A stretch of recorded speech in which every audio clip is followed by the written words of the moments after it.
Hello and welcome to On the Road in Hampton Roads. My name is Andy Bond and Steve Goad and I are touring our area, giving the American spirit a voice. And today we're with Stephanie Downs. And Stephanie, thank you very much for welcoming us into your home. No problem. Thanks for being here. Glad to participate. You have a great background and a diverse background, and so I didn't want to start off with what is your title. So could you tell us a little bit about what has brought you to where you are now? Sure. The main thing that I do is I have a marketing firm that I started in 1999. We specialize in search engine marketing. The name of the company is Marcom. But fortunately for me, I was able to build that business to a point where I was able to step away and have some partners that run it for me in about '05. And at that time, I started getting very involved in animal rights, animal welfare work, which is my focus at this point. And I also started a foundation called the Fixit-foundation that I started 2 years ago, and we specialize in helping homeless animals, cats and dogs. And that's my main focus now. So Marcom, how do we spell that? MARKOMM.com. And the animal rights, is there an organization that you've... The Fixit Foundation, and that's FIXIT-foundation.org. And the most recent? That's the most. Oh well, I have another one I'll be starting this winter, but I can't actually speak about it yet. Oh, I'm sorry about that. That's okay. Well, maybe we'll get you back on and we can talk about that. That sounds great. So, what is it about you that has had you develop these different organizations along the way?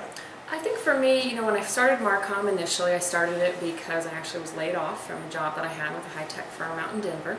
And at the time, what seemed like the worst day of my life actually ended up being the best day of my life. I was just doing marketing consulting, and then lots of other people started coming to me and asking me to do the same for them, and it just kind of happened. It just kind of rolled into becoming a business, and then we gradually started getting into search engine marketing because I wanted to develop some type of a business that would be something that I could walk away from. Consulting tends to be, as you know, it's like being a lawyer, it's an hourly, whereas I wanted to build something that had more of a monthly revenue stream, more consistent client base.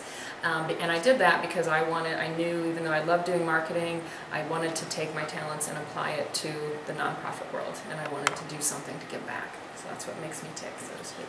So was it just cutthroat, wanted to make a lot of money so that I could then do this other, or was there passion? It sounds like there was passion in the marketing too. There was passion in the marketing, but I always joke that I have the attention span of a 2-year-old. So I definitely, after a couple of years, started getting the itch that I wanted to try something else. But being single and needing to take care of myself, I needed to build some type of a revenue because nonprofits don't necessarily pay very well, and I knew I wanted to donate as much of my time as I could and just give back. So I was not setting out to build a multi-million-dollar business that I could retire off of, but more just something that would be there to support. But I do enjoy the marketing, and what I'm doing now is I'm trying to bring through Fixit and other work I'm doing, bring business and marketing knowledge to the nonprofit world. So I'm still doing the same, just in a different area.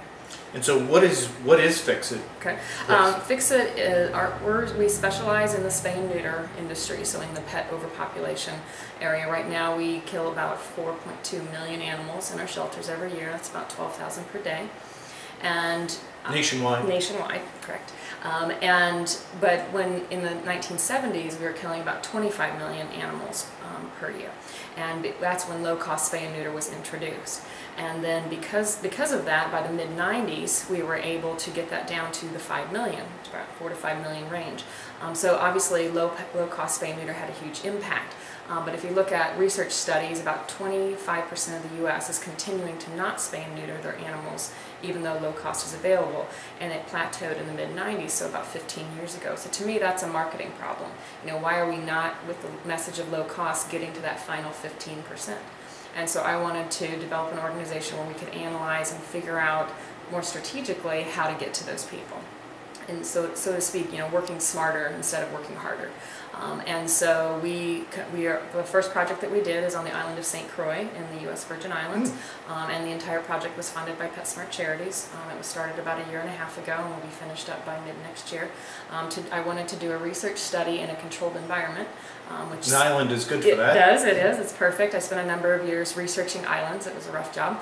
And and wanted to find a perfect, nice size, the right demographic to match the demographic of the U.S. that represents that final 25%, which does tend to be low income, low education levels. Those are where the worst offending areas are at. And St. Croix is very representative of that. And so we're doing a case study there, figuring out how we can take them where they've been at doing about 15 surgeries a week and not even making a dent in the situation. Right now they put down almost 4 times the amount of animals per capita in St. Croix than we do on the U.S. mainland. And so we want to figure out how do we take them from 15 a week to about 70 surgeries a week, which is what they need using marketing. And so with the funding that we receive from PetSmart Charities, we've done various levels of research, perception analysis. We developed 20 different marketing messages and did those in focus group testing, and then we rolled out 5 of those. And let's say we have five designs and we put those on a poster, we'll use 5 different tracking phone numbers. And then if we apply those designs to a lawn sign, 5 more tracking phone numbers. So we're able to track the channel and the message. So that's one main project that we're doing, and then we want to develop a methodology that we can teach other areas how to do to better target their programs to those who are resistant to spay and neuter. And then the other project that we do is we have a website called getyourfix.org, and this project came about because we started receiving right when we became a foundation. We put our website up, emails in from all these people who would say, I've lost my job, but I found this kitten and I'm on the road and I rescued her. I want to get her fixed, but I just can't afford it.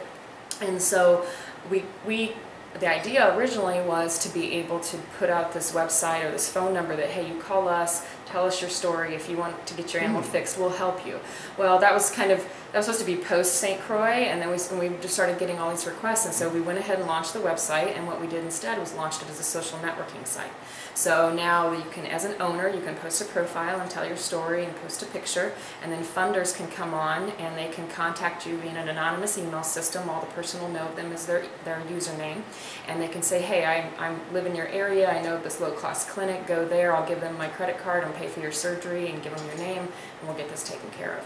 And so it's a matching, we call it match.com for spay and neuter, and we're matching people up, and also for the donors, the funders that are funding the surgeries, it's a great way to know exactly how your money's making a difference. So we're essentially, again, trying to bring business process and technology and out-of-the-box thinking to the nonprofit world. So we're starting this area, but we will eventually branch out into other issues that nonprofits are dealing with. Now, you strike me as a high-energy person here, and so my sense is that while you have a passion for the animals, there's also the challenge of connecting funders or getting PetSmart Foundation to help and all of that. So how were you able to reconcile those? Hey, I got this idea, but I also like the idea of building the organization and doing all of the structural challenges. Right. Yes, I am definitely a bit of a serial entrepreneur. I do enjoy the startup phase and working on problems. In addition to Marcom and Fixit, I've had 3 other businesses. I had a company called Comfort Zone, which was a web portal analyzing and reporting on the e-conferencing industry back when web conferencing and all of that was hot, right around the .com time. And I eventually sold that business, and then I also had a company, and still have a company called LC Investments, which did rental properties, and then I had a company called Wix, which actually was my first stab at kind of being a social entrepreneur. I developed candles. There's many candles in this place that I actually designed, and they were cause candles. So if I had a pink one, it would be for breast cancer. I developed different candles, actually, I sold in 3 different places in Denver. But I learned very quickly about that is there's nothing passive or about the product industry, the retail industry or the product industry, and I just feel like that wasn't right for me to get into all that complexity. So yeah, I do enjoy that startup, developing ideas. So how do you figure you're different from people, well, like me or anybody else, that what is it about you that causes you to be able to do that, or it makes you different than just a person who's not driven to do all those things. I think what That maybe if you say if we can figure it out, it will cause them to realize, hey, that actually they might have that Right. skill or talent or desire or instinct or something. Well, I think I was kind of born, you know how I think people are born with different chips or different things that work for them. And a lot of people, I'm not one of those people who was born with that chip of the ability to turn a blind eye or the ability to let something go. Mm-hmm. So, you know, once I see something that's really a problem and I think we can do it smarter, you know, we can strategically look at it. I think that's what makes me different, and just sheer determination. You know, that's probably my other main skill. So charitable things are what you're aiming at now, it sounds like. Yes. So what is it about is it a nonprofit? Are they nonprofits, I assume? Correct. Mm-hmm. So what is it about nonprofits that you see as different from Marcom, which is a profit organization?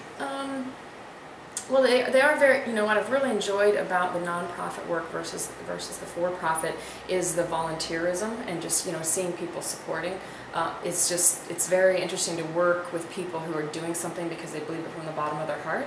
Actually, when I first moved out here, I actually was employed with PETA for about a year and a half. So when I initially started stepping out of Marcom, the first thing I did was I went to work for PETA doing corporate negotiations for them.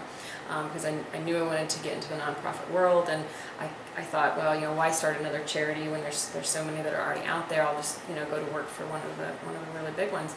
And I loved that. I loved the work that I did going out. My job was to go out and negotiate with companies prior to them campaigning against them. So I would try to sit down at the negotiation table and work out terms and come to agreement with them. But I also didn't take too long before I realized that I really suck at working for other people, and so I'm not good at having a job, and so yeah, I still do the work for them, but I just do it pro bono. So yeah, it really lights a fire in me.